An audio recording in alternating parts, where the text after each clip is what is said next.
प्रभु श्री चरणों में कोटि कोटि प्रणाम करते हुए आप समस्त गुरुजनों को प्रणाम, नमन, वंदन व जय गुरु।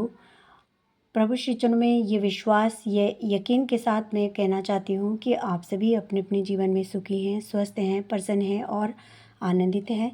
आज ठाकुर जी की अनुश्रुति ग्रंथ से एक वाणी आप सभी के सम्मुख लेके आई हूँ और ये वाणी है, धर्म ही किंतु शिक्षा केंद्र, धर्म ही लाता उन्नति, धर्माचरण लाके ही रहता शिष्ट सुंदर परिणति।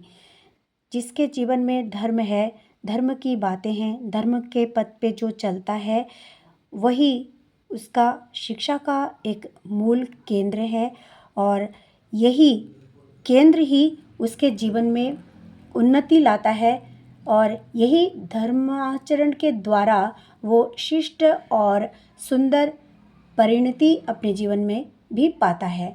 लोगों के सामने जाने पर लोग उसको सम्मान करते हैं और उसके जीवन में यदि कुछ ना भी रहा था कभी तो आज परिपूर्ण भगवान कर देंगे। ये प्रभु जी की वाणी है। यदि हम कर्म निरंतर गति से अच्छे कर्म में डूबे रहें तो हमारे जीवन की एक सद्गति हो जाती है। इसीलिए प्रभु पे विश्वास, भरोसा, यकीन और उनके श्री चरणों की भक्ति हमें चिरकाल करते रहना चाहिए। दूसरी एक वाणी है, धरोगे जैसे करोगे वैसे, धर्म भी होगा वैसे ही, धृति बंधन वैसे ही होकर चलोगे भव में तैसे ही। यदि हमने प्रभु को बहुत तरीके से पकड़ के रखा, अर्थात प्रभु की बातों को अपने जीवन में सीरियसली लेके यदि हम चलते हैं, भक्ति के सहित ठाकुर जी की बातों को अपने जीवन में उतारते हम चलते हैं तो हमारे जीवन की गति भी वैसी हो जाती है, उन्नति भी वैसी आती है।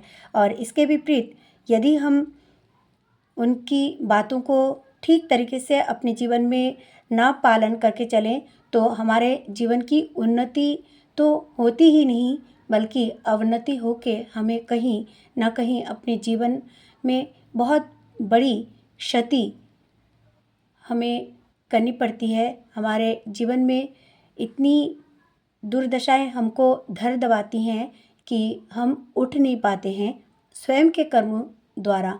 गीता में एक चैप्टर में लिखा हुआ है कि मनुष्य आप ही अपना मित्र है और आप ही अपना शत्रु है। अर्थात मनुष्य यदि अच्छा कार्य करता है तो उसकी सद्गति हो जाती है, उसके जीवन में उन्नति हो जाती है, उसके चारों ओर अच्छे अच्छे लोग उससे मित्रता करते हैं, उसके सम्मान में खड़े होते हैं, उसको नमस्कार करते हैं, उसको पूजन की तरह उनके साथ व्यवहार करते हैं। तो इतनी सारी बातें प्रभु जी हमें आशीर्वाद स्वरूप दे देते हैं यदि हम सत्कर्मों में डूबे रहते हैं तो। इसके विपरीत यदि हमने ऐसे कार्य किए जो हमारे प्रभु जी बिल्कुल हमें मना करते हैं, ऐसे कार्य ना करो, तो हम वैसे ही कार्य यदि करते हैं अपने प्रवृत्तियों के वश में आके तो कहीं ना कहीं हम अंधेरों में डूब के कहीं खो जाते हैं और अपने जीवन को ख़त्म कर लेते हैं, अपने अस्तित्व को मिटा लेते हैं।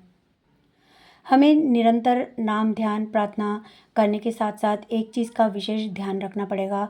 जहाँ कहीं भी सत्संग हो वहाँ सत्संग में अपने पूरे परिवार के सहित जाना चाहिए, क्योंकि सत्संग वो जगह है जहाँ ठाकुर जी रहते हैं। ठाकुर जी का ही कहना है, ना मैं मंदिर में रहता हूँ, ना मैं मस्जिद में रहता हूँ, ना मैं चर्च में रहता हूँ, ना मैं गिरजाघर में रहता हूँ। मैं, मेरे भक्त जहाँ मुझे बुलाते हैं, मेरा नाम, ध्यान, कीर्तन जहाँ पे चलता है, मैं वहीं पे रहता हूँ। तो ये जो बातें हैं सत्संग की बातें हैं और सत्संग में जाने से ही इंसान की जो प्रवृत्तियाँ होती है, कुप्रवृत्तियाँ, उनकी निवृत्ति हो जाती है। वो कुप्रवृत्तियाँ वहीं के वहीं दमन हो जाती हैं और इंसान में सुंदरता का आविर्भाव होता है, चाहे वो सुंदर विचार हो, सुंदर कर्म हो, सुंदर आचरण हो, सुंदर जीवन में चलने की एक चलन, एक इच्छा भगवान स्वयं में परिपूर्ण कर देते हैं। इसलिए हम सभी को ज़रूरी है कि सत्संग में हम सभी जाएं, अपने बच्चों को भी लेके जाएं। कुछ लोग माता पिता ये करते हैं कि आप लोग घर में रहिए, हम लोग कीर्तन सुन के आते हैं, लेकिन आज की जो पीढ़ी है, युवा पीढ़ी, सबको लेके जाना ज़रूरी है। यदि हम बच्चों को नहीं सिखाएं, स्वयं के साथ में नहीं रखेंगे, कहीं सत्संग में लेके नहीं जाएंगे, तो बच्चे भी तो नहीं सीख पाएंगे। हमने अपने गुरुजनों का आशीर्वाद हमारे साथ था, इसलिए हम सीख पाए थे। ठाकुर जी का आशीर्वाद था, इसलिए हम सीख पाए थे। हमारा आचरण, हमारा कर्म ऐसा था जिसके कारण से ठाकुर जी ने ये आशीर्वाद हमें दी थी। तो ये सब उनके साथ भी अच्छा हो, इसके लिए हमें उनके साथ भी ऐसा ही व्यवहार, ऐसा ही प्रयत्न करते रहना पड़ेगा। इसीलिए तो कहते हैं, सू को जैसे करोगे अर्जन वास्तव में बुझ करके, स्वर्ग भी तेरा वैसे होगा, कौन तुम्हें रखेगा धर के।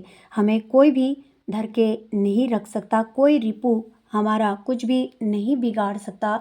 यदि हम सत्कर्मों में डूबे रहें, यदि हम सत आचरण, सत व्यवहार सबके साथ करते रहें, प्रभु जी की बातों को मान के अपने जीवन को सार्थक उन्नत करते रहें, तो हमारे देखा देखी हमें, जो हम रास्ते में चल रहे हैं, हमें देख के ये आचरण हमारे बच्चे सीखेंगे, हमारे आस पड़ोस के लोग सीखेंगे, समाज के लोग प्रेरित होंगे, वो हमसे प्रेरणा लेंगे। इसलिए ठाकुर जी की इन बातों को मान के न सिर्फ हम अपना जीवन सार्थक कर सकते हैं, बल्कि औरों का जीवन भी सुंदर और सार्थक हम कर सकते हैं। इसलिए आइए हम सभी मिलके ये शपथ लें कि यूं ही प्रभु को प्रेम करते रहेंगे और प्रभु की बातों को मान के अपने जीवन को और अपने समाज को उन्नयन की ओर अग्रसर कर पाएंगे।